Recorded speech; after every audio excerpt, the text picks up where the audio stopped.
And hello, all my fellow nerds out there. It's Uncle Nerd Richie, and welcome back to our Wonderland. So, last part we got away from some crazy ass rabbits that were trying to eat us, and now we've arrived on the kitty cruise again for like the fifth time.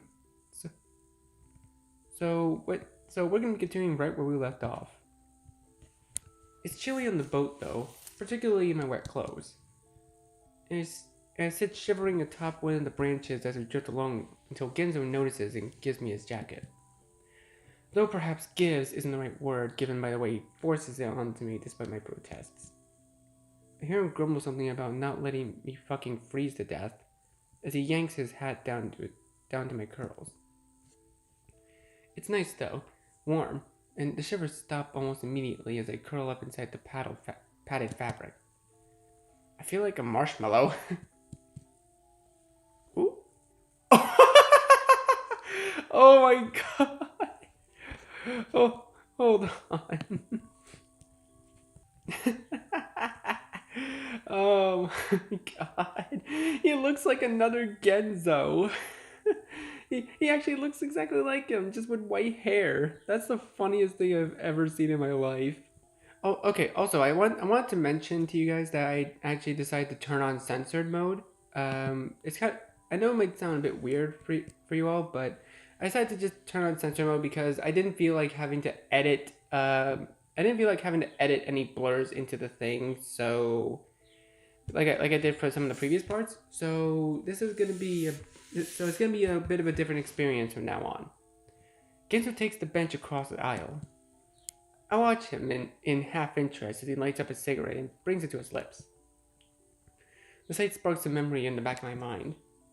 Sitting here just like this, watching the smoke marble in the air, dropped by a sea of pink trees.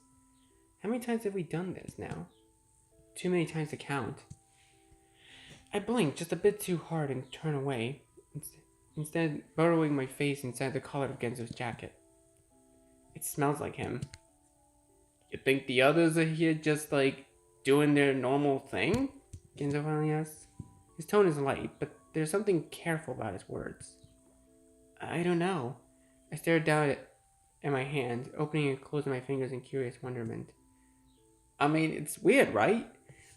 If they remember too, then why would they come back? You know, after everything that's happened? We came back. Genzo blinks at this, cringes. Yeah, I suppose. He takes a long, slow draw of his cigarette, his nostrils flaring. I turn my gaze towards the sky, waiting a few moments before continuing. I think something's wrong. A pause. I think they might be in trouble. Why else would things be so weird here? You say as if weird isn't par for the course in this fucking place. Genzo laughs. True, I furrow my brows. But I just mean more than usual. Genzo murmurs in non-committal acknowledgement. I don't know what he means by it, but I don't ask.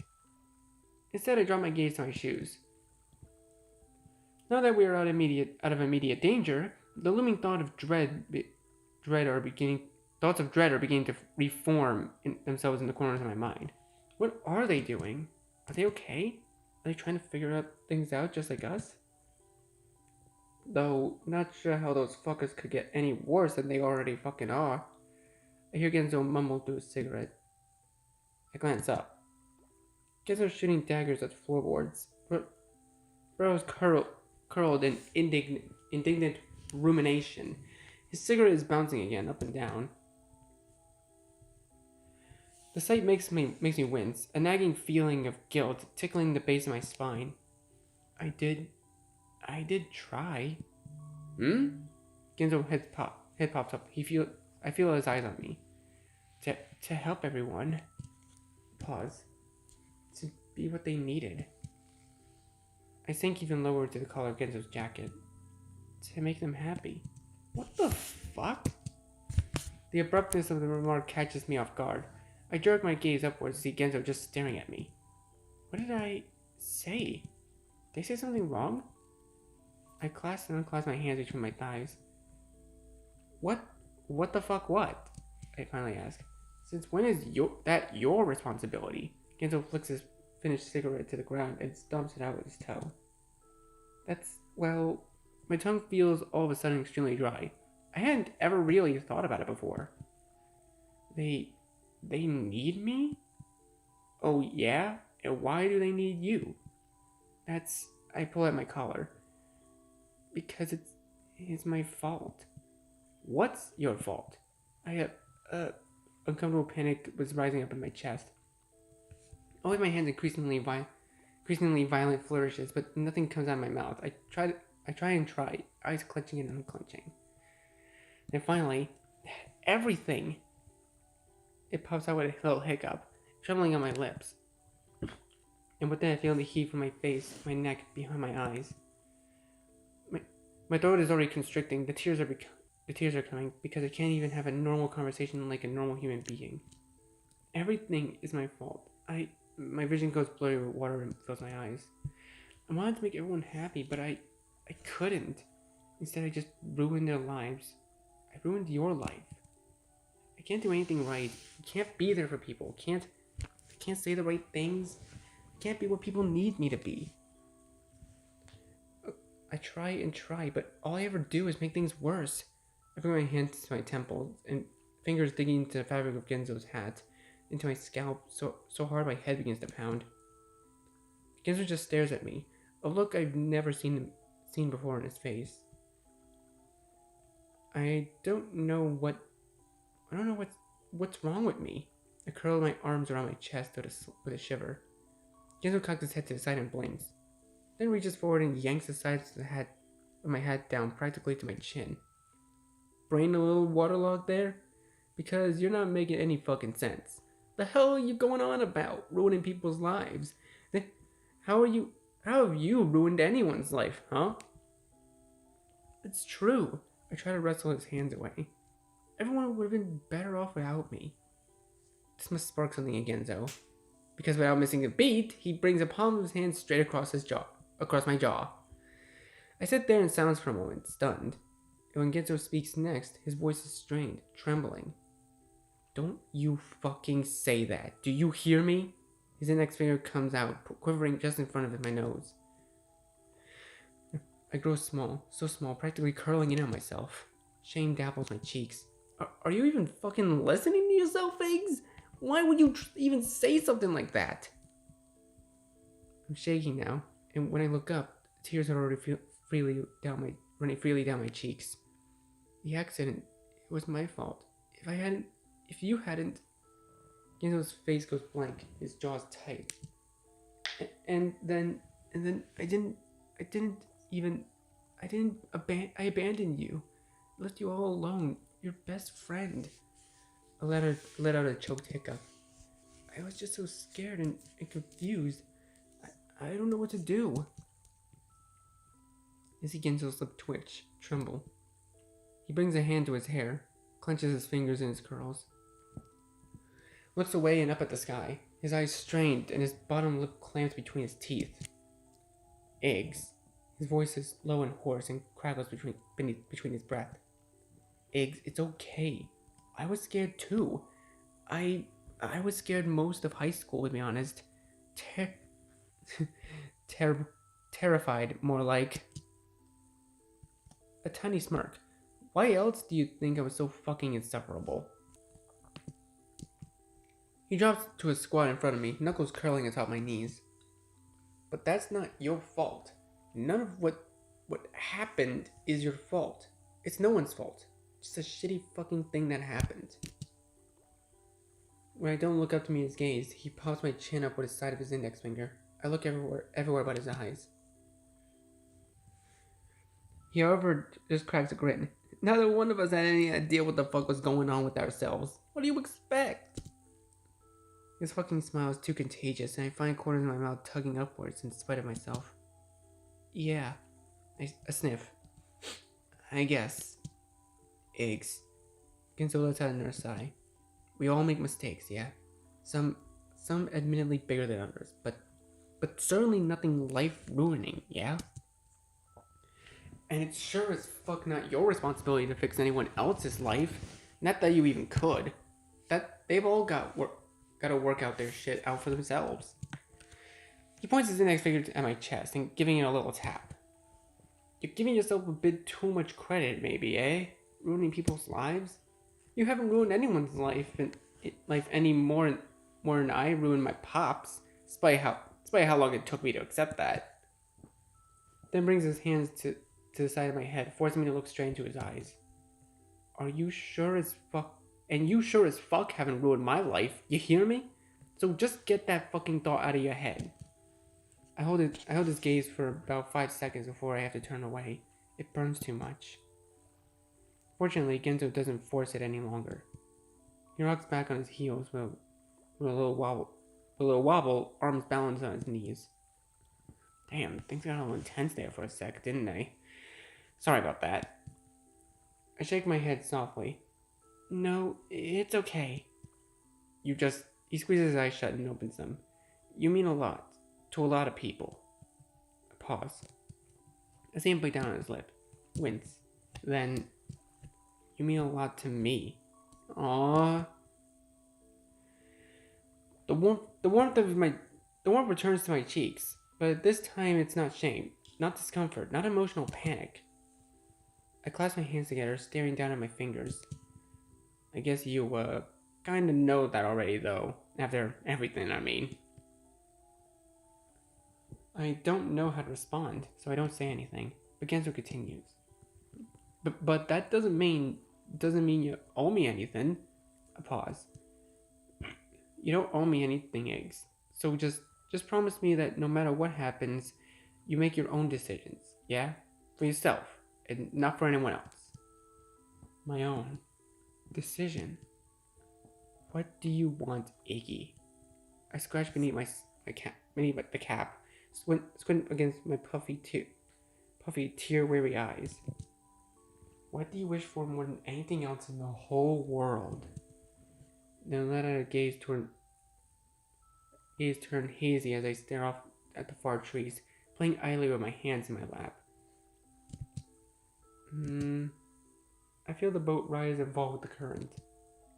On and on. Just going with the flow. Genzo snaps his fingers from my face and I give a start. To Iggy, you still with me, bud? Yeah, sorry. I must have been staring off longer than I realized. Genzo pushes himself back up to his feet with a grunt. Anyway, that's enough awkward talk for today, yeah? A laugh. Then he mashes his cap into my curls with a few static-inducing twists. Just remember, we're all in this together. The 5 of us started this mess, the 5 of us are gonna fix this mess. Something losers stick together and all that. Yeah. I swipe at my tear-strewn cheek with my palm.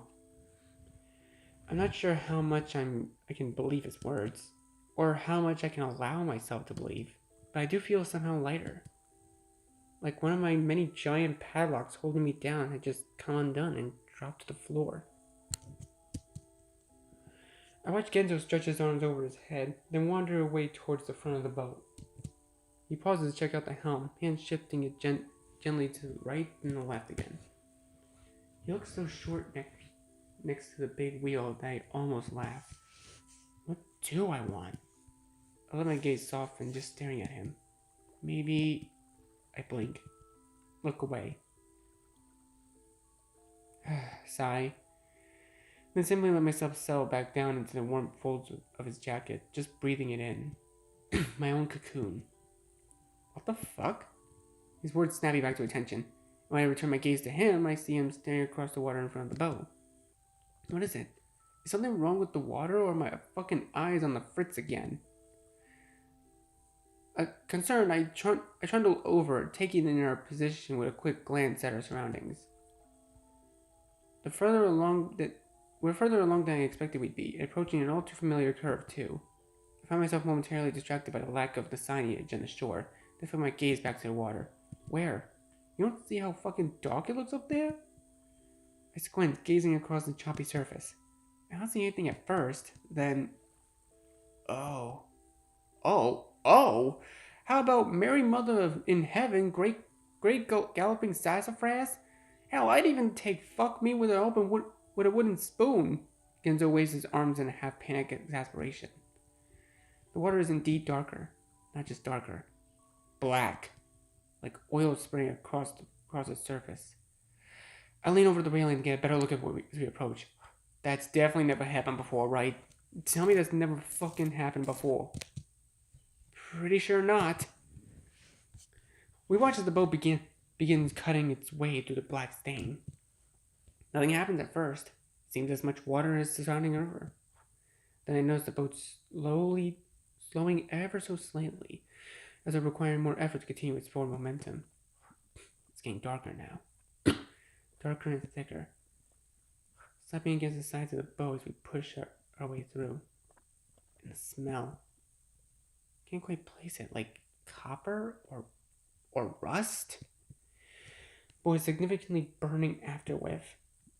The more and more overpowering the further we sail. It gets more and more overpowering the further we sail. To the point that I have to cover my nose. I'm getting a little fucking concerned here. Genzo leans down, his index finger stretched towards the goopy liquid. No, don't! The words come out of my mouth as if on instinct. I lurch forward and slap his hand away. What the fuck? But he doesn't finish his expletive. Because now we're both staring down at the bottom of the boat. The point of the contact between the wood and the water.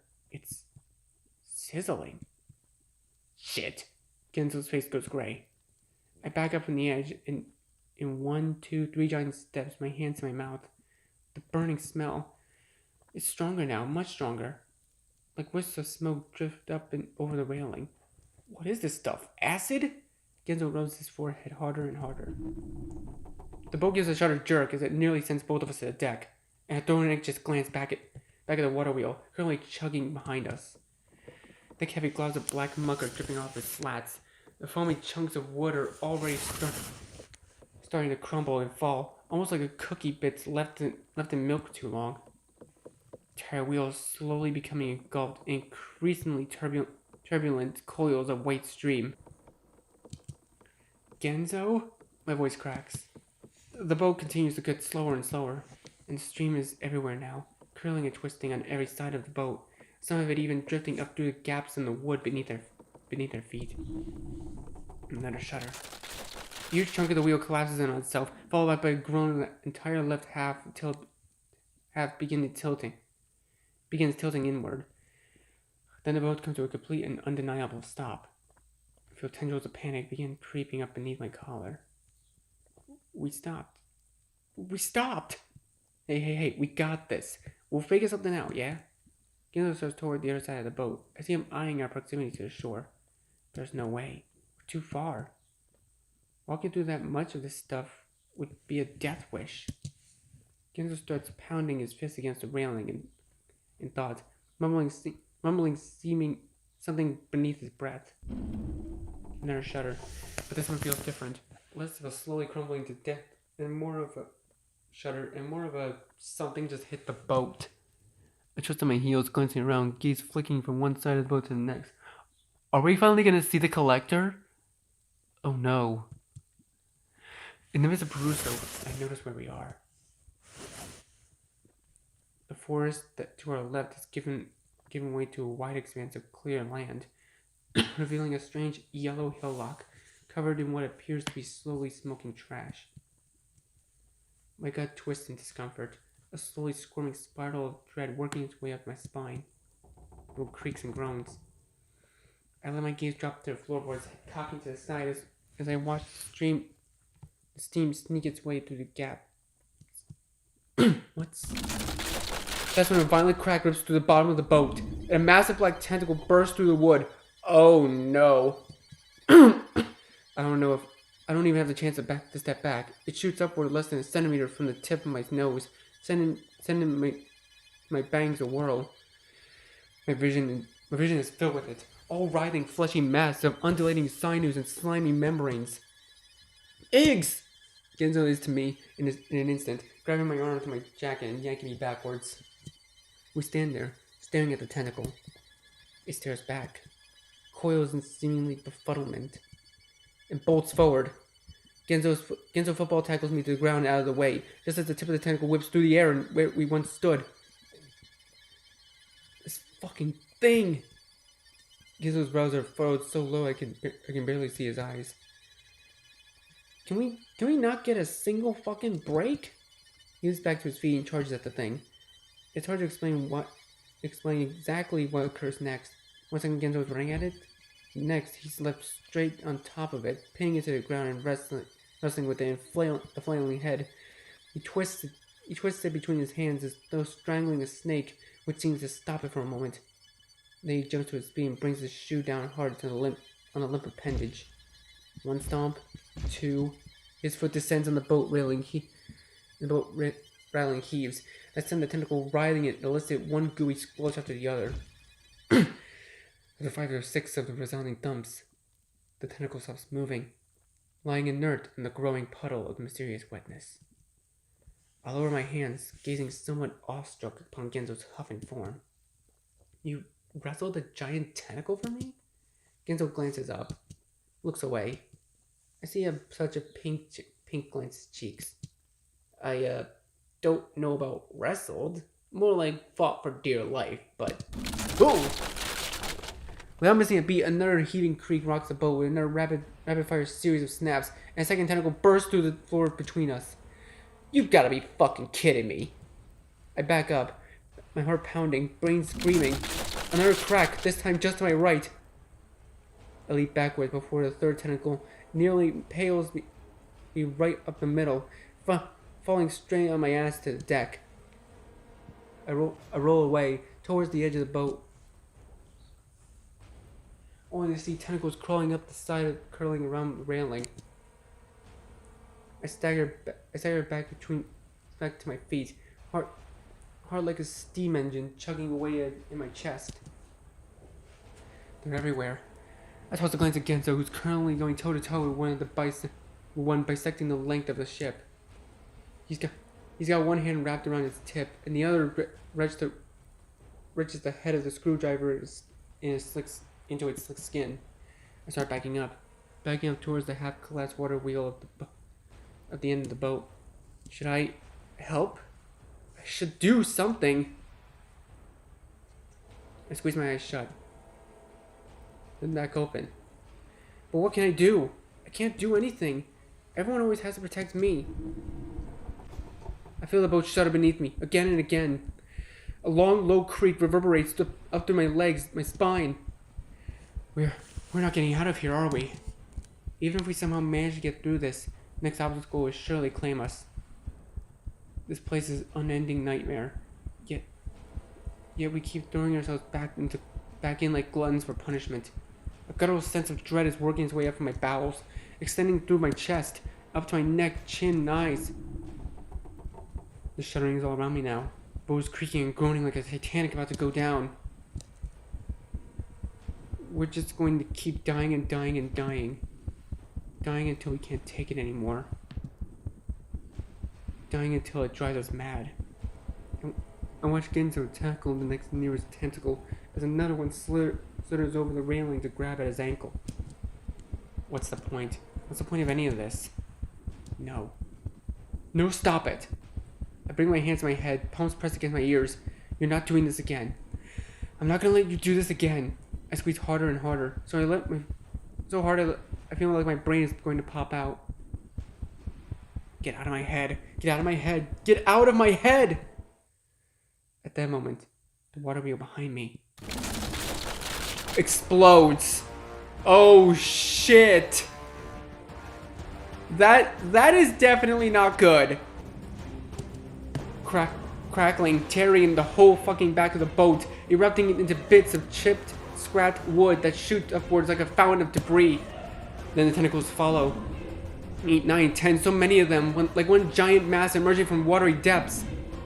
As I rise, the boat tips backwards, tilting with a horrific groan and sending Genzo and I slipping and sliding on the inclined surface. I lose my balance and go flying into the half-collapsed overhang of the boat as Genzo latches to one of the benches. Then I can only stare at it. Stare up at the wriggling worm-like throng spreading out across my vision. That's when it comes for me. Two of the tentacles whip forward, circling my waist and neck, lifting me up towards the sky.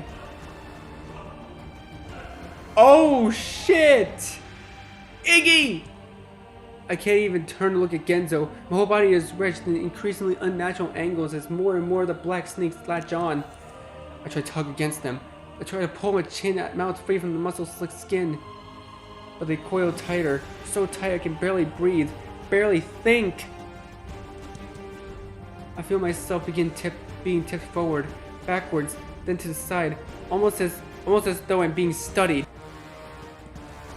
And I groan in discomfort as I feel a sticky wetness drip in a heaping gobble down my skin. I close my eyes, open them, then glance towards the far shore, the shore with the yellow hillock. That's when I see it, standing there, completely innocuous, just staring up at me.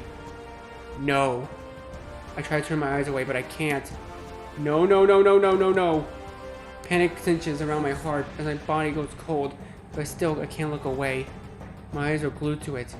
It has me. It cocks its head to the side, then changes. I don't know how to explain it. Only that its body seems to open up all at once. Hundreds, thousands of layers of hundreds of thousands, emptiness of hundreds of thousand universes, all that enters my head, enters my mind, enters in my synapse.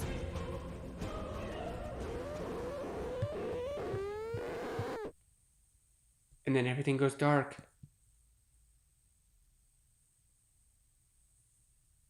What happened?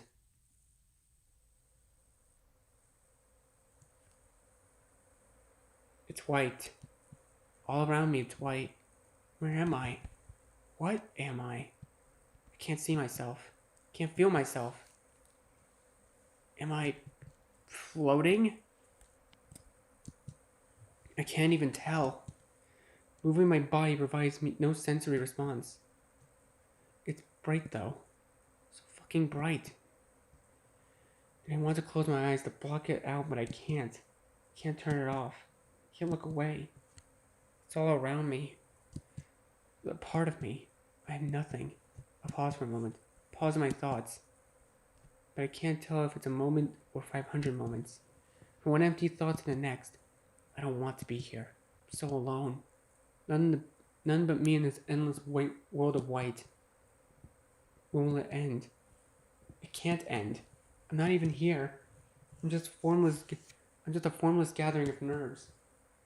The feeling when you hit your elbow, tingly. I just want to go home. I just want to exist again. For someone to look at me, smile at me, tell me I'm okay. White, so much white. That's when I feel it. A touch? I can feel my own non-existent arm. Is it real? If I'm not real, how could it be real? But when I focus on it, I feel grounded. Maybe I am real. I reach out. Yes, there's my hand. I can see it. I swear I can see it. I reach out, searching, groping. I want to touch, wanting that touch, needing that touch. Don't leave me. Don't leave me here all alone. I just want to belong. Fingers.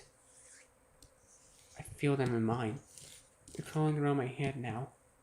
A non-existent smile forms on my non-existent face. I could cry from it. Cry from that touch. Take me back. Take me back. Take me back. Take me back. Take me back. Take me. Jesus. I gasp as my eyes snap open. Genzo's looking down at me. Over me. Where am I? Lying somewhere? Lying where? What happened? What's going on? My face must look like a ghost's. Eyes wide and blinking. Lips trembling as I take breaths and feel as though I haven't taken in hours. But above me, Genzo's face is soft and relieved, filled with something I can't quite place. A pain, tiredness? Damn, I didn't think that'd actually work. Maybe I am good for something after all. I see him smile. The faintest, tiniest little smile.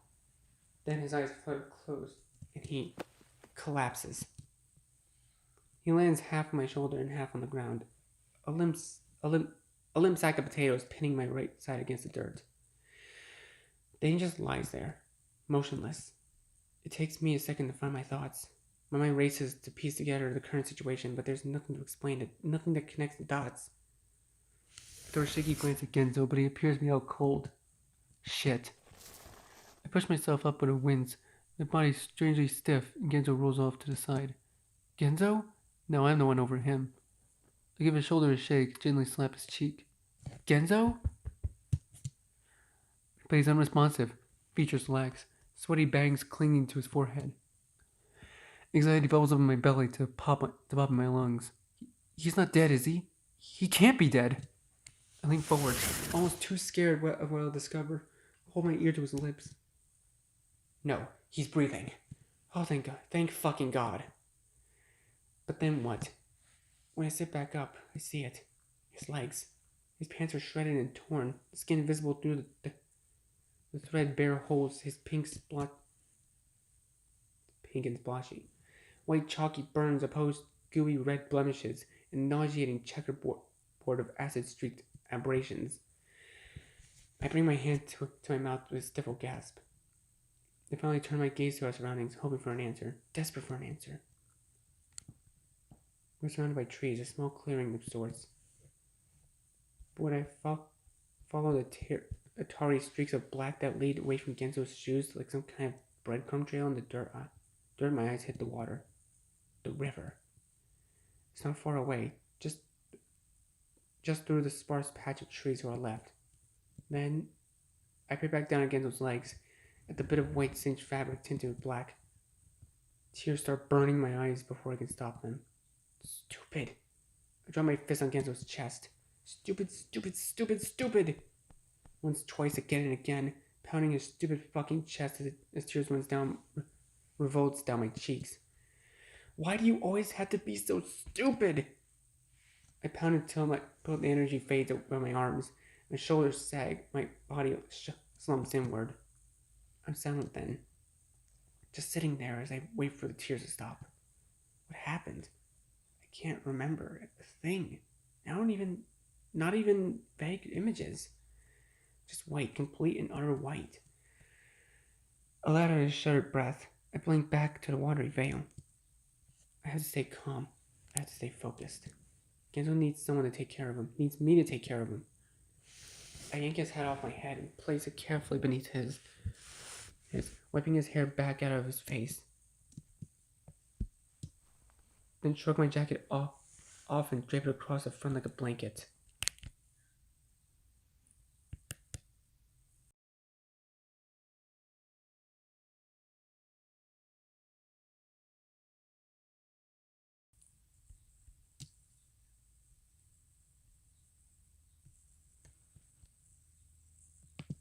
Sorry about that, guys.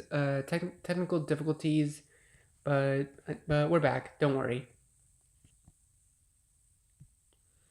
Then shrug his jacket off and drape it across his front like a blanket. That'll help? I wince. Then bring my hands to my newly exposed arms. I'm not sure if it's just a sudden loss of warmth or if it's actually that cold, but I feel myself shiver slightly. It's getting chilly. Dark too. I glance up through the leafy veil above our heads. The sky is starting to dim. It'll be dark soon. Damn. The thought of being all alone in the cold, dark woods is definitely not appealing. And not good for Genzo either. He could get sick or worse. I pound the heel of my hand against my forehead, thinking. Ah! A moment of lightning striking me. I dig my hands into my pockets of Genzo's coat, fingers curling around his lighter. Yes, I can do this. I can solve something. I can make things right for once. I push myself to my feet with a little wobble, tuck the lighter into my back pocket, and get to work. I got a fire to make.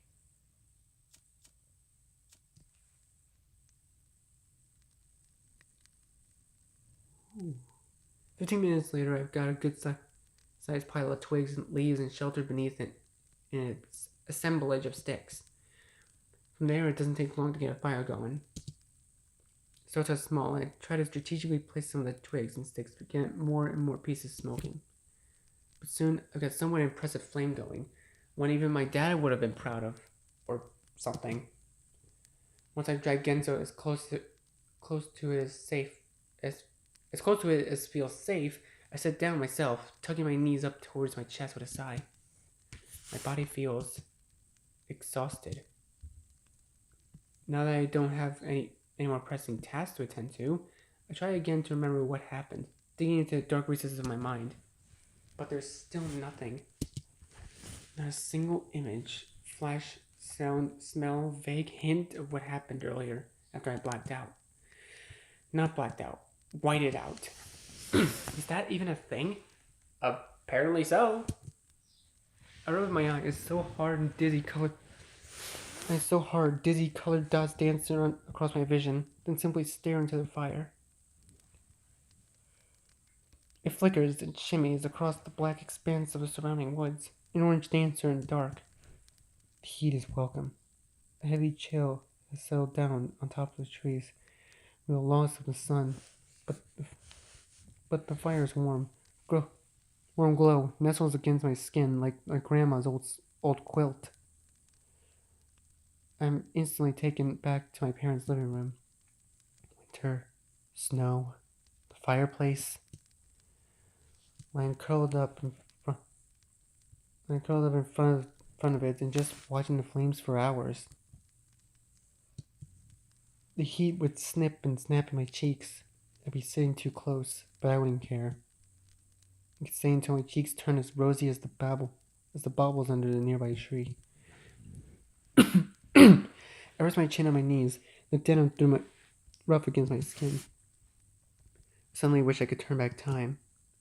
Not to the start of the loop, but to before, long before things had gotten so complicated. I pause, furrow my brows. Complicated? No, things have always been complicated. We just hadn't known it at the time, had we? We hadn't known a lot of things. Genzo gives a little moan next to me. I snap out of my thoughts, saw him a worried glance. His face looks strained, features gray and taut. When I crawl over to feel his forehead, my fingers grow warm to the touch. Fuck. I lean back into a squat, chin buried between my knees, just stare at him. Fuck. What am I supposed to do? I feel utterly useless. Is he warm enough?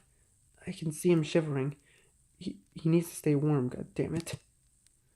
I bump my forehead against my kneecap, again and again. Why can't you just wake up and tell me what to do? You always know what to do. Use your own body heat, use your shirt. Oh, I don't think it matters. I'm not sure if it matters which one we choose at this one.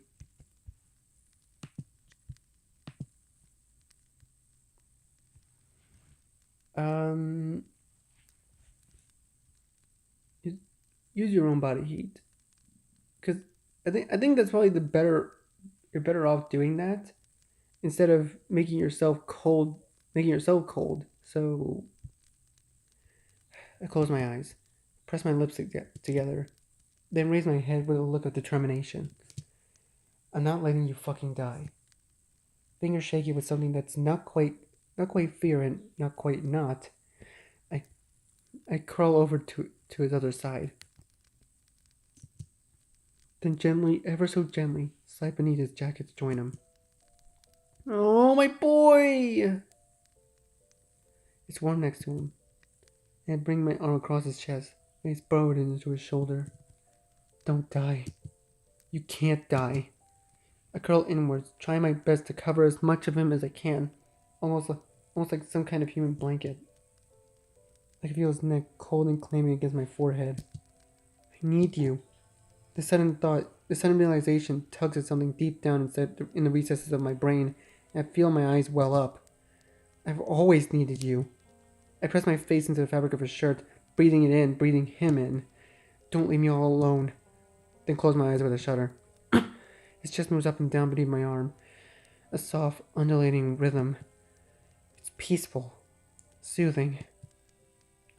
My own cocoon of warmth. Just me and him, curled up beneath the jacket in the middle of the dark woods. I feel my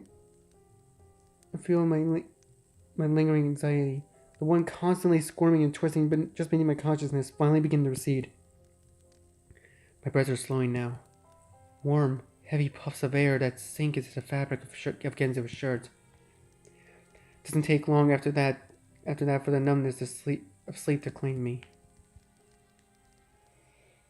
Oh.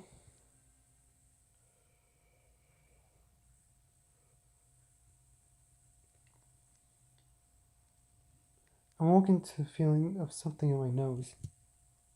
An itchy, scratchy, tingly dancing atop my skin. I scrunch up my face, furrow my brows, and when that doesn't relieve me from vexing sensation, I pop a hand up to dash it away. A bug of some sort.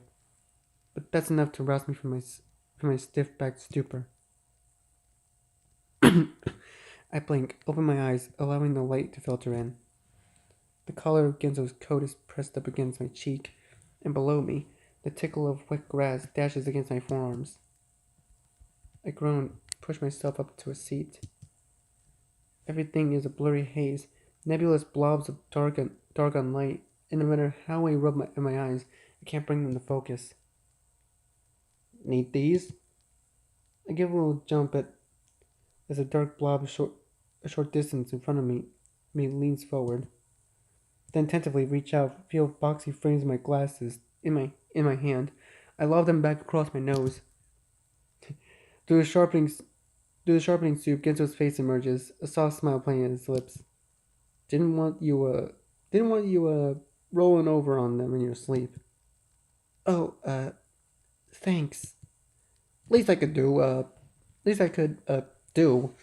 what with you becoming my personal space heater and all. I blink, glance down at the coat still draping my legs. Remember exactly what happened the night before. Then shoot my head back up, cheeks hot. I run a hand through my curls again and again. I didn't want you to get cold, I cringe, glance back up. You look so sick. I thought you were gonna die. Hey, good thing I'm too damn stubborn to throw in the towel just yet. Am I right or am I right? I throw him a reluctant grin, then rise to my feet with a crick in my back. Solicits a grimace, and I attempt to stretch out my neck and I wander towards him. He's sitting near the fire, now low and crackly. It looks like he put a few new sticks in it. Your legs, though. Are you okay? I pop a squat next to him, gaze flicking towards the shredded fabric of his pants. Not at all. Hurts like fuck. He laughs and pokes at one of his blackened sticks, smoldering in the flames. I'm probably probably have irreplaceable damage and lose the feelings in my legs, especially if I don't get them looked at soon, which I won't, since we're, stuck here and all. I wince. Genzo? But hey, when have I ever let debilitating bodily trauma hold me back, eh? I don't respond, instead leaning in closer to get a better look. His legs still look awful, though the fresh pink of the burns are now hardened over into chalky red scabs. Should we put something on them? I scratch my head. I would love to hear what you think we should put on them. I turn my bottom lip. He has a point.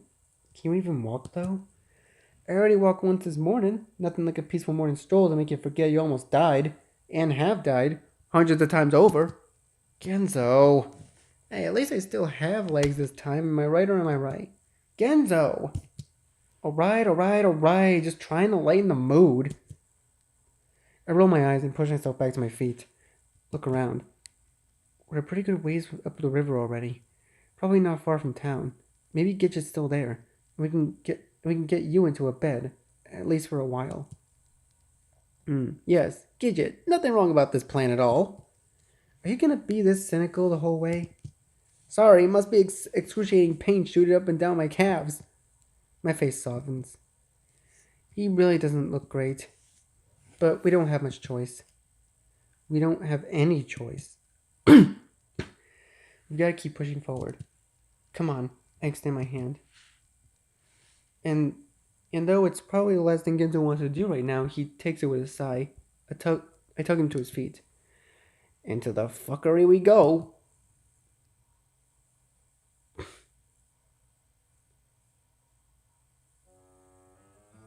Ah, there's that familiar music. I was waiting for that. 15 minutes later sees us wandering through a sea of pink, using the river to our left as a guide as we navigate through the leaf-strewn underpath. Gento is able to keep up better than I thought he would. Only occasional grunt and wince and hiss breath as he follows along beside me to remind me of his predicament. I can't tell if he's really gotten any better or if he's just hiding it from me. Either way, he says nothing, and we walk mostly in silence. Around trunk and bush, sidestepping fallen branches and gnarled roots. I spy the dock at some point, or what's left of it anyway, crumbled and chewed planks that lead into the water before disappearing beneath the inky shoals. The whole river has gone black by this point, dark and thick, no waves skitter atop its surface, and a gray foam decorates the line where it meets the land. I stare at it a moment, quiet. A single bubble rises to the surface with a gurgle plop. Guess someone didn't invest enough in water treatment efforts. I didn't respond, instead bringing a foot up to scratch my calf. Then we carry on. From here, the path is much clearer, more vivid, a path we've walked many times before. The veil of pink trees watching the leaves quiver in trembling staccato with a breeze. Did Gidget walk the same path? Did Orlum? I think about them now. What are they doing? They remember too, don't they? They have to. Did they come try to fix things the same as us? For answers? For something else? Surely things won't be the same as they were before. Surely. That's all a bit too hard. A glint of something flashes through my mind. Scissors. Snipping and snapping as they cut through my hair. Cut through me. But there have been good moments too. Gidget's hand in mine. The warmth of her lips. Which Gidget awaits us now?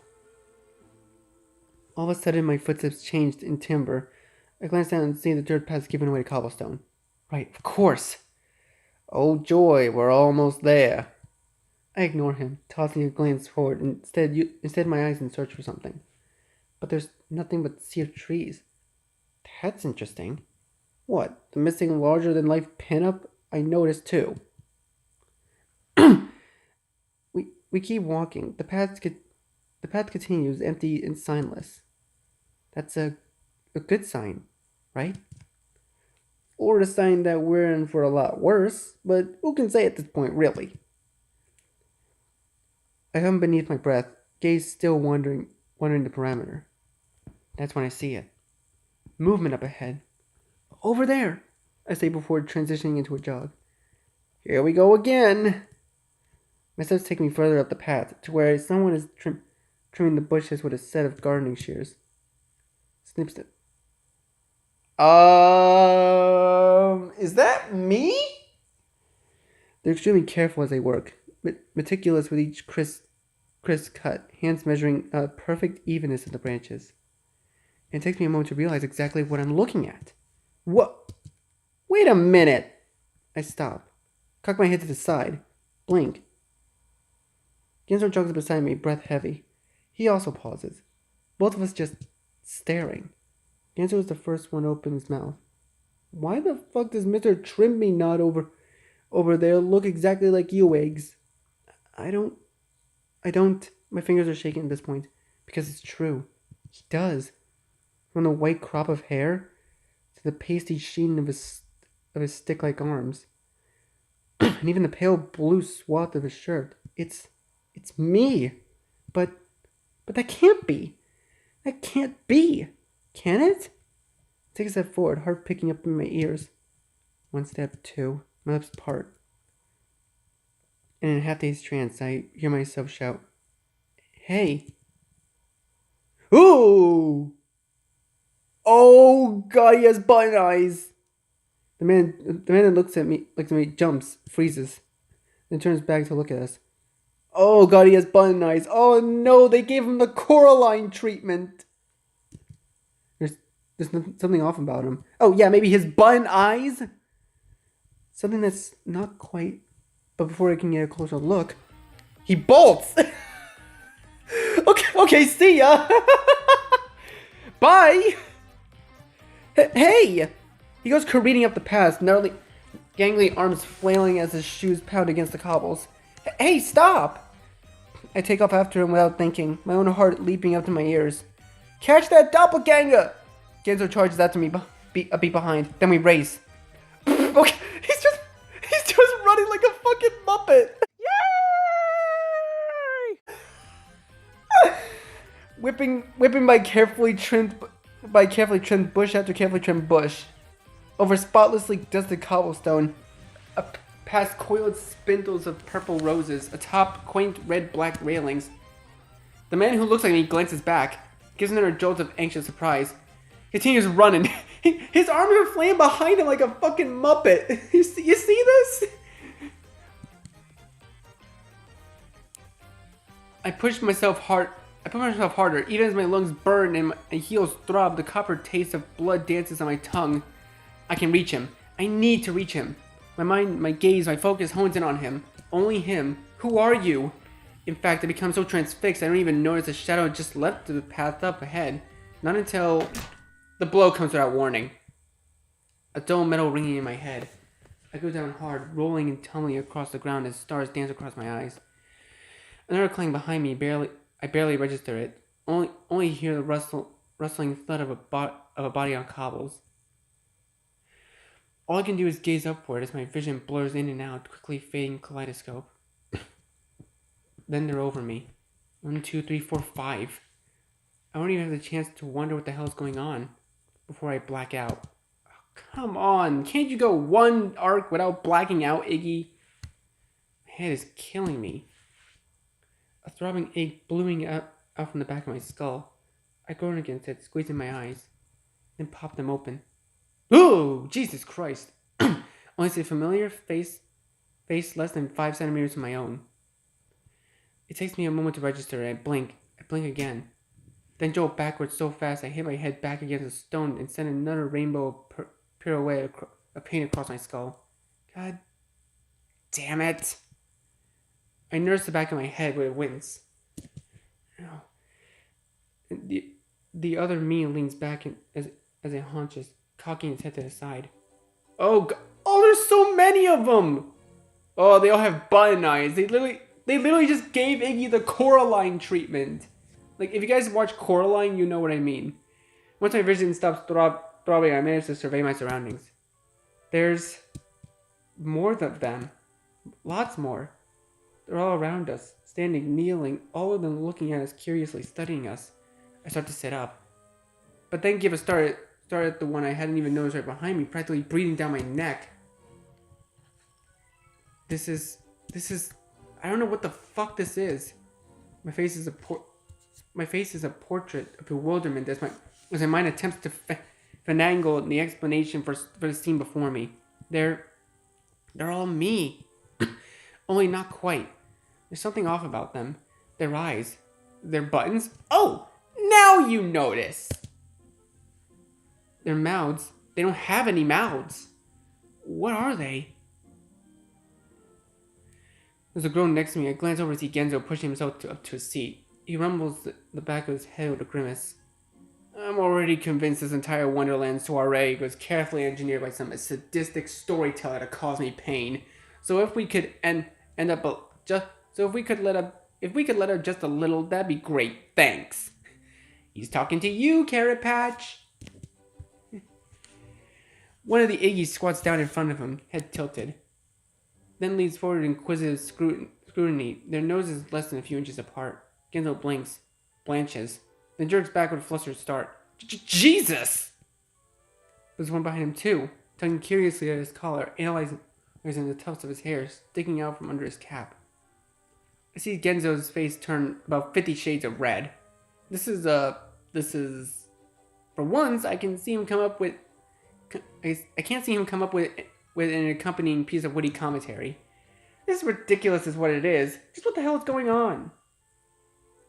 With a huff, I rise to my feet, staggering only slightly as I find my balance. This seems to startle the Iggies. They recoil with anxious jerks in their arms, stepping back to monitor us from a safer distance. Now at a better vantage point, I take in our surroundings. We're in town. The town. Or at least I'm pretty sure we are. I recognize a number of the buildings, the cafes, the bakery, the inn. But things look different. Neater, cleaner, more elegant. White picket fences line the paths, ornate rose bushes peek out from yards, all carefully trimmed. Even the buildings themselves, they look like they've been given a fresh coat of paint, now brilliant shades of white and purple, and their windows gleam spotless in the sun. It's immaculate. Not a single spot of dirt on the ground, not a single branch or leaf out of place. It's seemingly empty too, except for the crowds of Iggy surrounding us. I turn back to the throng, feeling at a bit of a loss. Look at one of them. One of them is pinching their fingers together. That's kind of adorable. One of the Iggy steps forward, cocks his head to the side, then begins waving his arms. First as though in anxious apology, and then thoughtful befuddlement, then skeptical inquisition. I simply stare at him, Genzo lurches to his feet next to me. I think he's trying to talk to you, he hisses. The other Iggy looks at me a moment longer, scratches his head, then tries again, waving his arms more fervently. Now it's my turn to scratch my head.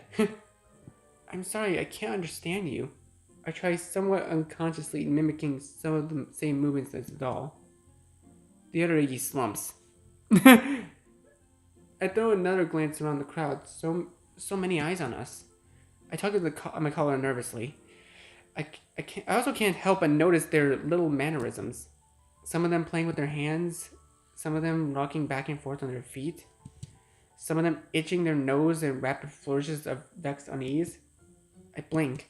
Is that what I look like? I instinctively itch my own nose, then gnaw a huge chunk out of the side of my cheek in growing discomfort. I turn back to the Iggy in front. Is Gidget here? This seems to brighten his mood. He pops back up, finger raised in inspiration, then shoots off another series of rapid-fire arm signals before nodding expectantly. Please tell me you got that. I scratch the back of my neck with a grimace. I mean, I guess that's a yes? Then back to the Iggy. Could you, take us to her? We really need to see her. And then, as an afterthought, we're, her friends. The lead Iggy points empathetically somewhere off to our right, then nods. At this, the crowd swarms. And the Iggy's leap forward in apparent excitement, pushing us forward down the path.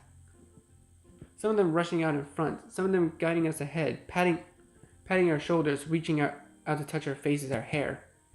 My discomfort rises about 1,000-fold, but I do my best to swallow the urge to curl up into a little ball in the cobblestone and follow their lead obediently. At least they're friendly? Famous last words. I toss a glance at Genzo, whose eyes look like they're about to bug out of his face. He shoots a gaze back and forth between the Iggy's, touching his head and shoulders as he walks stiff-legged next to me. He's got his lips pressed together so hard it's a wonder his jaw doesn't snap. We're led through the town, but past more pristine houses, ornate gardens. Of this place I had a fairy tale vibes for. Now it's abruptly dripping with them. It's just so perfect. To the point that I find myself afraid to touch anything, lest I have a dirty fingerprint or errant hair on the paint. Further and further we walk, more Iggy's joining us along the way. I still haven't spotted a single person besides an Iggy. What happened to them all? I'm not given long to ruminate on this question because in front of me is the grandest manor I've ever seen erupts across my vision. All lush, white exteriors, sprawling balconies, and vine-wrapped pillars, and accompanied by flowers and greenery, a neatly kept garden with bursts of purple blooms. Its picture-perfect portrait of quaint immodesty. Genzo takes one look at the manor, his jaw slack, then spins on his heels. That's it, I'm going back. Genzo! I grab his arms on instinct, display his trademark hyperbole. Gidget was hell enough when all she had was an inn. Now she's got a whole fucking mansion? He throws his arms out for emphasis. And an army of Iggy lookalikes? I throw a glance at the army in question. He's not wrong. Though, despite how unnerving their presence is, they don't seem to want us any harm. I watch as one nearest me blow up, where it's a lock of bang covering his eyes again and again. Nor do they seem capable of it. I blink towards the mansion. But I trail off, unable to think of a way to end my sentence. Maybe she what? Maybe she wants to skin us? Maybe she wants to invite us to a nice tea party, then poison us and eat our brains? You have a point, you're being ridiculous. Okay, well, I think a good choice is to leave this here for now. So, anyways, kind of a weird end, but, you know, I've been recording for about an hour, and I kind of need to take a break after this. So, anyways, thank you guys so much for watching this video. Be sure to leave a like, comment what you think, share this video with your friends, and be sure to subscribe and click the bell so you don't miss a single notification. I'll see all of you in the next video. You say you wanna try, but